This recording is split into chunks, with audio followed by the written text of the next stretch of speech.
ঘটানোর জন্য ঘটিয়ে যাওয়ার জন্য আল্লাহ পাক উম্মতি মুহাম্মাদীকে শুক্রবার ঈদের দিন বলে ঘোষণা করলেন আল্লাহ রাসূলের মাধ্যম দিয়ে।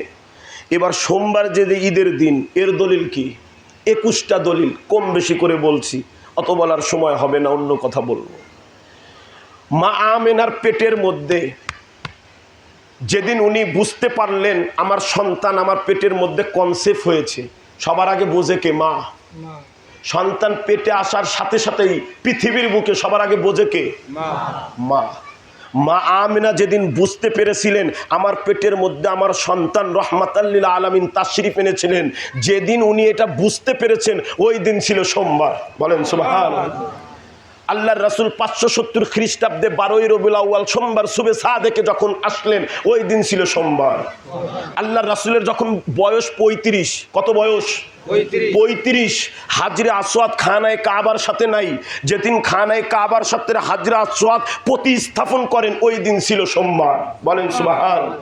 এই কাবা কিবলা ছিল না, বাইতুল মাকদিস ছিল। আল্লাহর রাসূলের 16 থেকে 17 মাস বাইতুল মাকদিসের দিকে নামাজ পড়েছেন। কদ নারা তাকাল্লুবা ওয়াজহিকা ফিস সামা ফালানুওয়াল্লিয়ান্নাকা কিবলাতান তারদাহা। এই কাবা সর্বপ্রথম যেদিন কিবলা হয়েছে ওই দিন ছিল সোমবার। বলেন সুবহানাল্লাহ। মক্কা বিজয়, মক্কার সাথে যে হরাজারা হয়েছিল কাফেরদের সাথে আল্লাহর রাসূলের, যেদিন মক্কা বিজয় হলো, মক্কায় আল্লাহর রাসূল প্রবেশ করলেন, বিজয় ঘোষণা হলো, ওই দিন ছিল সোমবার। বলেন সুবহানাল্লাহ।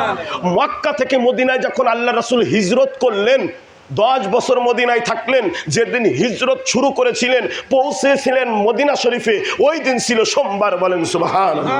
আল্লাহর রাসূলের আল্লাহর পক্ষ থেকে যখন ওহী নাজিলের প্রথম দিন ওহী নাজিল শুরু হয় জিবরাইলের মাধ্যমে, যেদিন ওহী নাজিল প্রথম শুরু হলো ওই দিন ছিল সোমবার। বলেন সুবহানাল্লাহ। আল্লাহর রাসূল তাবুকের যুদ্ধে যাবেন, যেদিন তাবুকের যুদ্ধে রওনা হয়েছিলেন ওই দিন ছিল সোমবার। বলেন সুবহানাল্লাহ। আল্লাহর রাসূল উহুদের ময়দানে যাবেন, যেদিন উহুদের ময়দানে রওনা হলেন ওই দিন ছিল সোমবার। বলেন সুবহানাল্লাহ। এরকম আল্লাহর রাসূলের জীবনে 21টা ঘটনা ঘটছে এই সোমবারে। বলেন সুবহানাল্লাহ। আদম নবীর জুমার দিন শুক্রবারে 5টা ঘটনা ঘটার কারণে যদি উম্মতি মুহাম্মাদীর এই জুমার দিন শুক্রবার ঈদের দিন মানা হয়, তাহলে সোমবার রাসূলের জীবনে 21টা ঘটনা ঘটেছে, ওই দিন কি উম্মতি মুহাম্মাদীর ঈদের দিন হতে পারে না? পারে। তাহলে শুক্রবারের থেকে বড় ঈদ ঈদে মিলাদুন নবী। বলেন সুবহানাল্লাহ। শুক্রবারের থেকেও মর্যাদা সোমবারের মর্যাদা কিতাবের মধ্যে লিখেছে। আমলের ঈদের নাম ঈদুল ফিতর, আমলের ঈদের নাম ঈদুল আজহা, আমলের ঈদের নাম জুমা, কিন্তু ঈদে মিলাদুন নবী আমলের ঈদ না, এটা ঈমানের বহিঃপ্রকাশ, আশিকে রাসূলের ঈদ। বলেন সুবহানাল্লাহ। ঈমানের ঈদের নাম ঈদে মিলাদুন নবী, এটা আমল প্রকাশ পায় না, এটা রাসূলের আশিকের প্রকাশ করা হয়। কারণ এই ঈদ সবাই মানতে পারে না। ঈদুল ফিতর সবাই মানে, ঈদে মিলাদুন নবী সবাই মানতে পারে না। যারা নবীর আশিক, যারা মুমিন, তাদের জন্য ঈদে মিলাদুন নবী। ক্লিয়ার? এটা ক্লিয়ার? এবার আসেন, এই যে রাত, গত রাত পার হয়ে গেল, ফাতিহা 10 দহম পাক প্রত্যেক খানকা শরীফে। আমি পাবনা ছিলাম, প্রোগ্রাম ছিল, আজকেও ছিল, কিছুক্ষণ আগে পাবনা থেকে আসছি মাগরিবের আধা ঘন্টা আগে। এই যে আপনারা সারা রাত কালকে ফাতিহা 10 দহম শরীফ 12ই রবিউল আউয়ালের রাত উদযাপন করলেন, এই রাতটা কি ছিল জানেন? এই রাত কত বড় রাত ছিল জানেন? এই রাতের মর্যাদা কত ছিল জানেন? এই রাতের সাথে পৃথিবীর 365টা রাতের সাথে কোনো রাত গতকালের রাতের সাথে পারে নাই। বলেন সুবহানাল্লাহ। কারণ নবী না আসলে নবীর সাদকায় কাবাকে কিবলা পেয়েছি। কাবা তাহলে কিবলা আমাদের হতো না, নবীর উসিলাতে পেয়েছি, নবীর সাদকায়। নবীর সাদকায় কোরআন এসেছে, নবীর সাদকায় নামাজ পেয়েছি, নবীর সাদকায় আল্লাহকে চিনেছি। তাহলে আমরা মুসলমান হতে পারতাম না। আমার নবী পাঠাইছে গস পাকে, আমার নবী পাঠাইছে মাওলা আলীকে, মদিনায় থাইকো না, ইরাকে থাকো। ইরাকে মাওলা আলী আছেন, ইরাকে মাওলা হুসাইন আছেন, মাওলা হাসান জান্নাতুল বাকিতে আছেন। ইরাকে নবীর অনেক আল আউলাদ আহলে বাইত পাকের মাজার পাক রয়েছে। আমার হুজুরে গাউসে পাক ইরাকে আছেন। যখন ইরাক থেকে মদিনা থেকে খবর এলো এদেরকে আর ইরাকের মধ্যে রেখো না, এখন ইরাক থেকে এদের এশিয়ার মধ্যে পাঠায়া দাও। তখন হুজুরে গাউসে পাক তার মেজলে শাহজাদা হযরত সৈয়দ শাহ রাজ্জাক আলী আল কাদরি, উনারি শাহজাদা আব্দুল্লাহ আল জিলি সিরিয়া হামা শরীফ থেকে পাঠায়া দিলেন। 2 শাহজাদাকে রেখে দিলেন বর্ধমান জেলায়, হযরত সৈয়দ শাহ জাকির আলী আল কাদরি, হযরত সৈয়দ শাহ রওশন আলী আল কাদরি। রেখে চলে গেলেন বাবা, সন্তানকে রেখে চলে গেলেন বাবা, তোমাদের আর আমি ফিরাইতে নেব না, তোমাদের উপরে হুকুম হয়েছে তোমরা এখানেই থাকবা, এখান থেকেই নবীর আহলে বায়েত পাকের প্রচার প্রসার করবা। বলেন সুবহানাল্লাহ। ভাই, ইসলামের হিস্টোরি, দুনিয়ার হিস্টোরি এত সোজা না। আল্লাহ কোথাকার জল কোথায় নিয়ে ফেলেছেন, বলেন না সুবহানাল্লাহ। কামনিওয়ালা নবীর মেসেজ, কারবালার মেসেজ কিভাবে আল্লাহ রাজবাড়ির মধ্যে দান করেছেন, বলেন সুবহানাল্লাহ। একবার ভাবেন শুয়ে শুয়ে, এই নেটওয়ার্ক পেলাম কোথায়, এই নিয়ামত জানলাম কিভাবে? এই কারবালা তো 50 বছর আগে বাংলার জমিনে এত ছিল না, এই কারবালা পাইলাম কার মাধ্যমে, বুঝলাম কিভাবে? এ সব মদিনাওয়ালার একবারে লাইন করা। আমি কিভাবে আমার ইসলামকে, আমার আহলে বায়েত পাককে মানুষের কলবের মধ্যে, জেলার মধ্যে, দেশের মধ্যে দান করব, বলেন সুবহানাল্লাহ। এবার আসেন, এই যে রাত, গত রাত কি রাত গেছে, যে কথাটা বলতেছিলাম, যেই রাতের মান, যেই রাতের ফজিলত দুনিয়ায় সমস্ত রাতের থেকে উত্তম, কিন্তু আমরা দুনিয়ায় সমস্ত রাতের থেকে একটা রাত বেশি প্রাধান্য দিই। সেই রাতের নাম লাইলাতুল কদর, অর্থাৎ শবে কদর। ওই রাতের নাম কি? শবে কদর। কদর হলো কেন? কদরের রাত সম্মানিত হলো কেন? এটা কি কেউ জানেন? সূরা কদরে আল্লাহ কি বলেছেন? লাইলাতুল কদরি খায়রুম মিন আলফি শাহর। এই রাতটা যার নসিবে হবে, 1000 রাতের ইবাদত এক পাল্লায়, লাইলাতুল কদরের একটা রাতের ইবাদত এক পাল্লায়, ওই একটা রাতের ইবাদতের পাল্লা ভারী হয়ে যাবে। 1000 রাত ওই একটা রাতের সাথে পারবে না। 1000 রাতের থেকে ফজিলত। কেন কেন কেন? আল্লাহকে বলেন কেন? বলে এই রাতে, এই রমজানুল মুবারকের শেষ 10 দিনে বেজর রাতে সুফি ইজাম বেশিরভাগ মত দিয়েছেন 27-এর রাতে কোরআন খতম করা হয়। হাফেজ সাহেব আমরা যারা আছি কোরআন খতম করি নামাজের ভিতরে। এই রাতেই আল্লাহ পাক কোরআন নাজিল করেছিলেন, এই রাতে আল্লাহ পাক কোরআন পাঠিয়েছিলেন। এই জন্য এই রাতের মর্যাদা এত বেশি, বলেন সুবহানাল্লাহ। আচ্ছা ভাই, কোরআন বেশি দামি না নবী বেশি দামি? এবার যদি আপনাদের, এটা তো আমরা বললাম, যদি এটা বাইরে বলেন, এর কিভাবে দলিল দিবেন বা কিভাবে প্রমাণ করবেন যে কোরআনের চেয়ে নবী দামি? কথা বলেন। অনেকেই বলে যে হায় হায়, নবীরে কোরআনের চেয়ে বড় বানাইলো। তা নবী যদি না আসতো কোরআন আসতো? কথা বলেন না কেন? নবী যদি না আসতো কোরআন আসতো? আমি বুঝাই দেই, আর একটু খেয়াল করে বুঝাই দেই আপনাদের। আমি আপনাদের এখানে আসছি আজকে মেহমান হয়ে, কিছুক্ষণ পর চলে যাব। আপনার এখানে আসলাম, আপনি আমার মেহমানদারি করলেন, যাবার সময় আমার একটা গিফট দিলেন, উপহার, যা আপনি আসছেন আমাদের বাড়িতে, আমাদের পক্ষ থেকে একটা উপহার, ঠিক কিনা? আবার আমার কথা বাদ দেন, আপনাদের বাড়িতে ঢাকা থেকে অনেক দিন পর আপনার কোনো আত্মীয় আসছে, এতদিন পর আসছে আমার আত্মীয় ঢাকা থেকে বা সিলেট থেকে, তার যাবার সময় আপনার বাড়িতে 3 দিন 1 সপ্তাহ থাকলো, তার যাবার সময় আপনি বাজার থেকে, রাজবাড়ি বাজার থেকে কিছু গিফট উপহার কিনে দিলেন। কথা বলেন, দেয় কিনা? আচ্ছা, এখন উপহারের দাম বেশি না মেহমানের দাম বেশি? আমার ওয়াজ কিন্তু এরকম একদম খাওয়াই দেওয়া ওয়াজ, আমি কণ্ঠ দিয়ে ওয়াজ করি না। এই যে মেহমানদারি করা হলো, মেহমানের দাম বেশি না উপহারের দাম বেশি? সবাই বলেন। এটা শুধু আমরা বলবো না, দুনিয়ার সবাই বলবে, ঠিক কিনা? মেহমান যদি না আসতো আপনি উপহার দিতেন কাকে? কথা বলেন।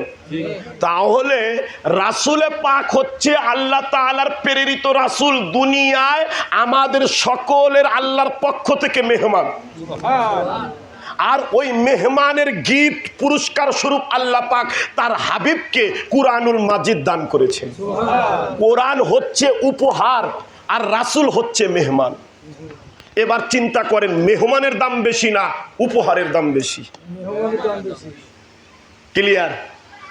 এবার আসেন, লাইলাতুল কদর আর কি হয়? তানাজ্জালুল মালাইকা ওয়ার রূহ ফিহা বিইজনি রাব্বিহিম মিন কুল্লি আমর। আসমানের ফেরেশতারা অবতীর্ণ হতে থাকে যে মসজিদে, যে ঘরে যে ব্যক্তি নামাজ পড়ে তার কাছে। তানাজ্জাল, নাযালা ইয়ানজুলু, অবতীর্ণ হওয়া। মালাইকা আল্লাহ ফেরেশতাদের হুকুম করে, এ ফেরেশতারা যা, আজকে কদরের রাত জমিনে নেমে যা। বলেন সুবহানাল্লাহ।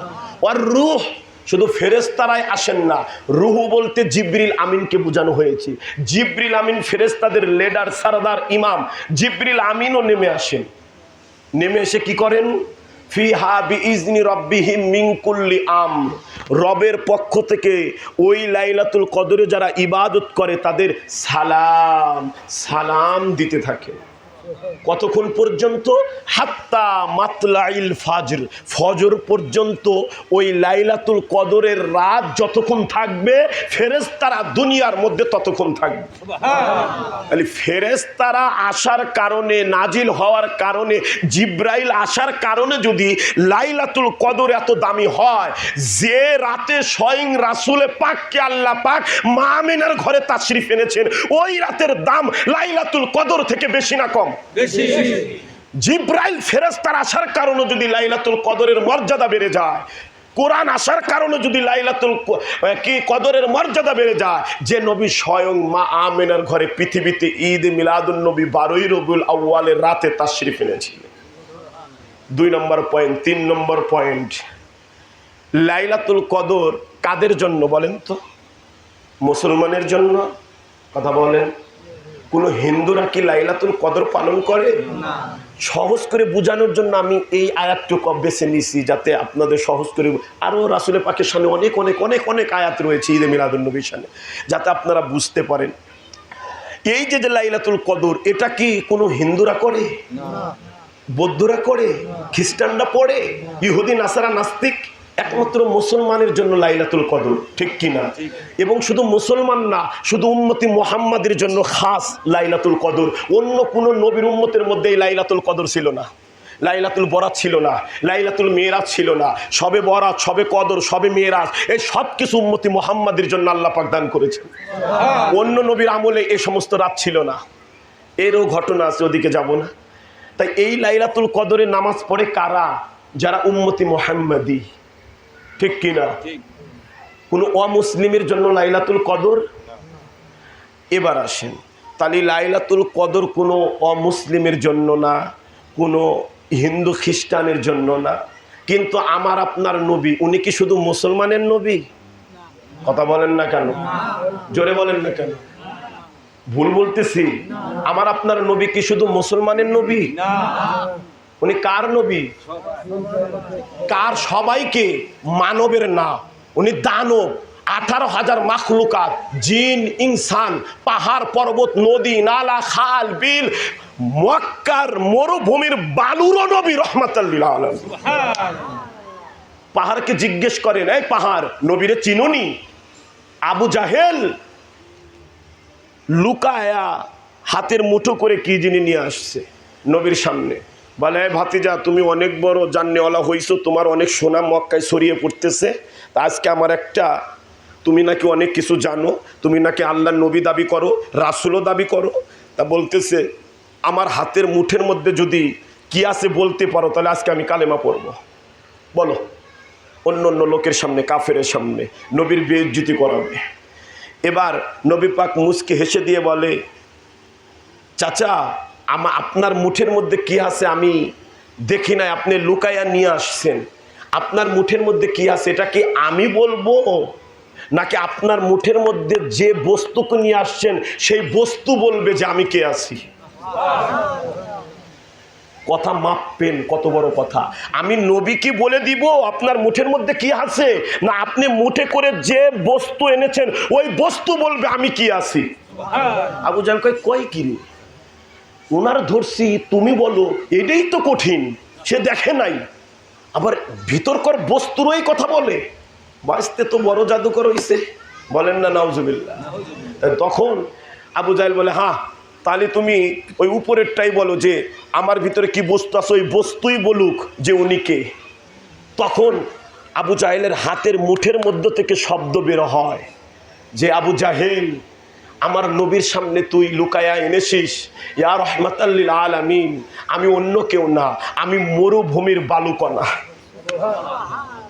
আবু জাহেল মুঠ খুলে দিল, আল্লাহ বালুকণার জবান থেকে বের করলো, লা ইলাহা ইল্লাল্লাহ মুহাম্মাদুর। বালুকে প্রশ্ন করবেন, মাটিকে প্রশ্ন করবেন, সমুদ্রকে প্রশ্ন করবেন, তুমি নবীরে চিনোনি? বনের পশুকে প্রশ্ন করবেন, নবীরে চিনোনি? আরে নবী তো অনেক উপরে, অনেক মাকামে। আমার হুজুর পাককে 18,000 মাখলুকাতি চেনে, বলেন সুবহানাল্লাহ। আরে ভাই, এই হুজুর পাক শুধু আমাদের হুজুর পাক না, উনি জিনদেরও পীর আছে, উনার কাছে জিনরাও বায়াত হয়, বলেন সুবহানাল্লাহ।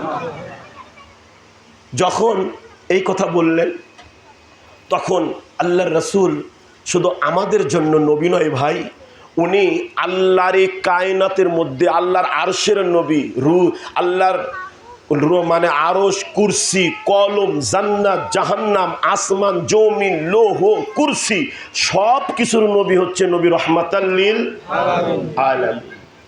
এখন ওই যে বলতেছি, লাইলাতুল কদর শুধু মুসলমানের জন্য, আর নবী রাহমাতাল লিল আলামিন কায়নাতের জন্য রহমত, বলেন সুবহানাল্লাহ।